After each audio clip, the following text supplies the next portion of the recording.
Hello and welcome to the CX Files podcast. I'm your host, Mark Hillary. Alistair Niederer is the EMEA head of TTEC. He's been quite vocal in several recent podcasts and articles about his views on CX services and how managing a customer journey has evolved to be much more than just managing a contact center.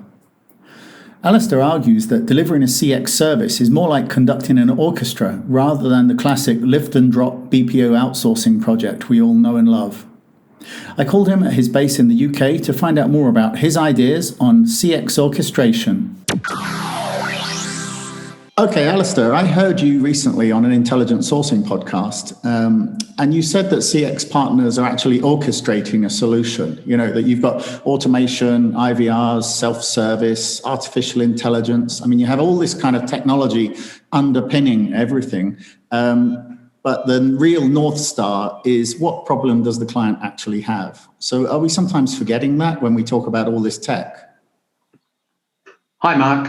I think we are. I think that one of the big issues that we've had for a while is that we sometimes in this industry, we become very much product focused where we should be service focused. And, I think that we forget that we should be asking our clients what their particular problems are, because their problems will be the customer's problems. So we need to, hit them with the exam questions of, are you trying to reduce the cost to serve? Are you trying to increase revenue? Are you trying to enhance the customer experience through better interactions? Do you need to increase compliance, reduce business risk? Are you trying to deliver a pay for service? And all of these things are those things that make the entire process much more efficient. So yes, I think that is the case. I think I heard earlier today an interesting analogy, which was saying the difference between a doctor and a vet. And if you go to see a doctor, the doctor will ask you what the problem is. If you go as a patient of the vet, then they're unlikely to tell you.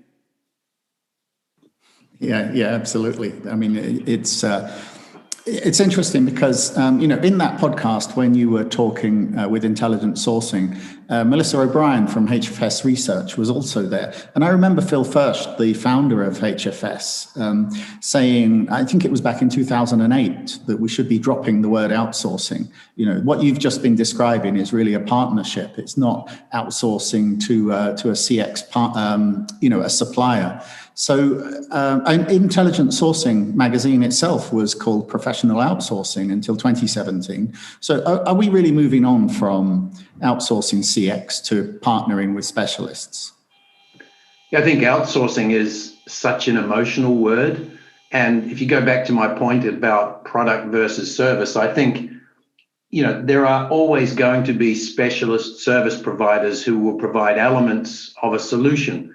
And in that case, they probably will remain as outsourcers. But what's happened with the convergence and the importance of technology, you're seeing BPO, which is back in front office, and IT outsourcing, you're seeing the underlying technology becoming so much more necessary and obvious that you do need to understand an awful lot more. And unless you are giving that targeted solution, that product, then you are going to be somebody who, to survive, will need to work in partnership with technology providers, but has to have a much, much wider scope and understanding about what they're doing, so that, a company really will struggle to understand all the elements, yet a wide range CX service provider will have a much better opportunity by sitting across so many areas.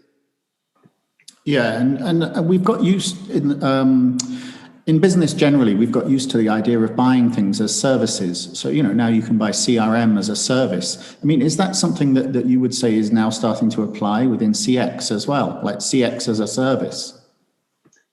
Absolutely. I think that we went through that evolution in the outsourcing days where we went from pure time and materials or time-based FTE contracts.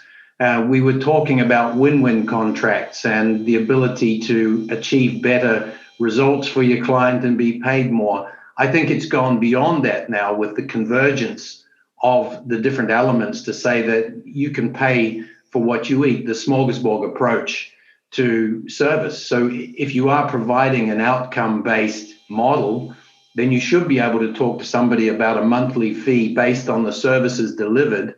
And that monthly fee, typically these days you'd expect should be 30% better than what you've been dealing with or more. Yeah, and talking of outcome-based, gig CX has become a big trend this year. And I think that this was largely driven by work from home being a proven model for contact centers. You could have agents easily working at home, but then if they are going to be at home, then why would you need to be paying them as if they're working in a contact center, working 8-hour shifts and 40 hours a week and all this kind of traditional stuff. Are we seeing trends like this becoming normalized? Are there other changes that work from home is going to introduce? Yeah, Mark, it's a seismic shift in what we've seen over the last 18 months and are precipitated by the global pandemic. And, a couple of years ago, I'd look at it and say, that it's essential when you're providing customer service that you treat every customer as an individual, and you have the technology to enable you to do that. You can listen to what every single customer is saying to you through the interactions. And the same now has occurred with what was typically the bricks and mortar contact center and some native mode work from home solutions. But now what you're looking at is saying that you have an ability to view the resources of people who are wanting to help with the customer service issues, and you can look at their patterns, their lifestyle, the way they want to be paid, the shifts they want to work. Is it part-time, full-time? Are they doing it to pay for a holiday? So yeah, it's been a tremendous shift. And you will see that both the technology and the philosophies, where you might have brand ambassadors responding to queries, you might have part-time agents, you have people who are using technology like translation-based chat robots and humans. It's all wide open now. So it's treating every individual who can provide customer service as an individual and going for their preference. Yeah, and do you think that we're really looking at a much wider focus on the whole customer journey, like the entire customer journey, rather than traditionally when we talk about customer service, we're focusing on the contact center and that kind of post-purchase call. But really, we're now seeing customers just building a relationship with brands over time. So there's a lot of engagement that goes on that's got nothing to do with the transaction. Yeah, it's a total shift, because now it's paramount that you walk in the shoes of your customer. It used to be that we would say have a customer lens on the situation, and I think we paid a bit of lip service to that. But now what you need to be doing is listening, using insights and analytics, and understanding that the customer is always right. In this case, the customer is right in the channel they choose, the way they want to answer the question, how they run the process. So, just going through a customer journey mapping exercise is not nearly enough. You have the ability now to listen to everything that every customer has told you and take those examples and work with what is going to be the best in that industry for that customer. And how do you simplify it? I mean, when you're talking to a potential client that still has this idea of perhaps customer service is something that happens after a purchase. I mean, how do you talk about the new world in a simple way? Well, it's really very difficult, because, there is so much mystery and so much intensity and so many amazing solutions, yet how can you possibly understand how all these fit together? And then how do you go and sell to a client for the subsequent use for their customers? So you have to go back to the first question, which is all about saying, let's first of all look at the business objectives. What is it you are trying to achieve, which is based on your North Star for customer service? And then you need to break it down into how you're going to achieve that, how you're going to consult or advise, what technology you're going to bring into place, how you're going to transition from what you previously had.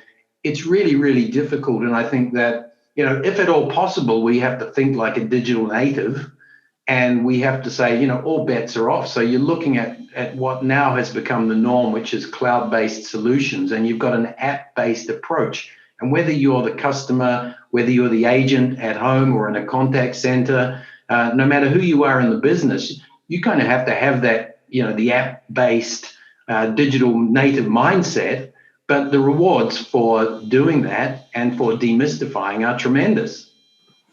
Yeah, that's interesting. I mean, just finally then, I mean, what you're broadly suggesting with this conversation around channels, technologies, and changing trends in the industry is that clients who need CX services and CX design really need to talk to specialists. And I've known you for many years, and I've known you working for suppliers in consulting roles, and now your leadership role at TTEC.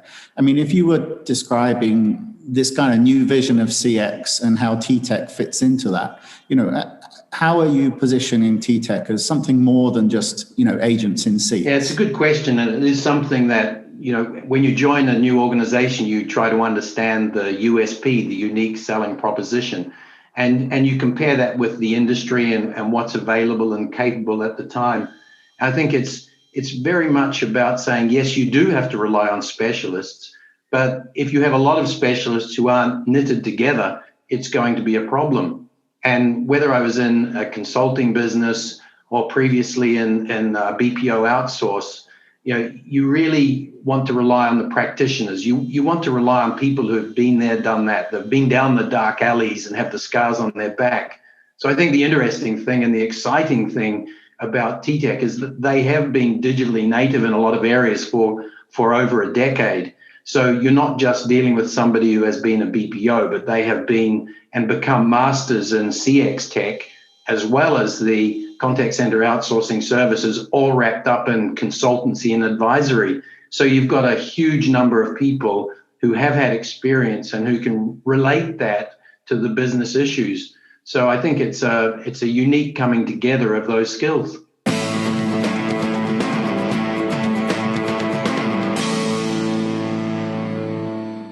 Thanks for downloading the CX Files podcast. If you have a moment, please give us a star rating or review on your favorite podcast provider, because this really helps other people to find the podcast. If you have any suggestions for future guests, or ideas, people, or topics, then please just find myself, Mark Hillary, or Peter Ryan on LinkedIn and send a suggestion.